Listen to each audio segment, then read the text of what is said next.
पनवेलमध्ये उमेदवारी माघारी घेण्यासाठी भाजपचा दबाव अशी चर्चा आहे। मवियाने केलेल्या आरोपानंतर खळबळजनक व्हिडिओ आता समोर आलाय। महिला उमेदवाराला तोंड बांधून अर्ज मागे घेण्यासाठी आणलेलं भाजपचे लोक काँग्रेस उमेदवाराला पळून नेत असल्याचा आरोप, गाडी देखील गुजरातची असल्याचा मनसेकडून आरोप करण्यात आलेला आहे।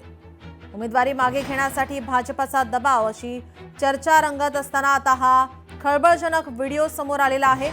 मवियाने केलेल्या आरोपानंतर हा व्हिडिओ आता समोर आलाय। महिला उमेदवाराला तोंड बांधून अर्ज मागे घेण्यासाठी आणलेलं पाहायला मिळतंय। भाजपचे लोक काँग्रेस उमेदवाराला पळून नेत असल्याचा आरोप आहे। गाडी देखील गुजरातची असल्याचा मनसेचा आरोप आहे। आपल्या प्रतिनिधी आकांक्षा देशमुख आपल्यासोबत फोन लाईन वरून जोडल्यात। आकांक्षा, काय अधिकची माहिती? नक्कीच कालपासून आपण पाहायला गेलं तर पनवेल मतदारसंघामध्ये कुठेतरी हाय व्होल्टेज ड्रामा पाहायला मिळतोय।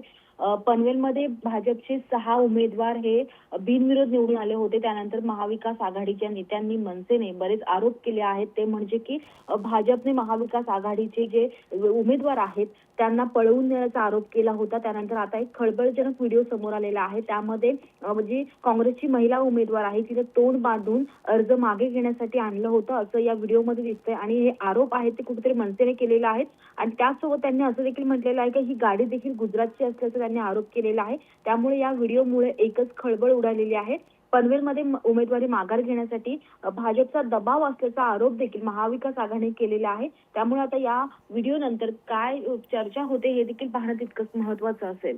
जी, धन्यवाद आपण दिलेल्या या माहितीसाठी।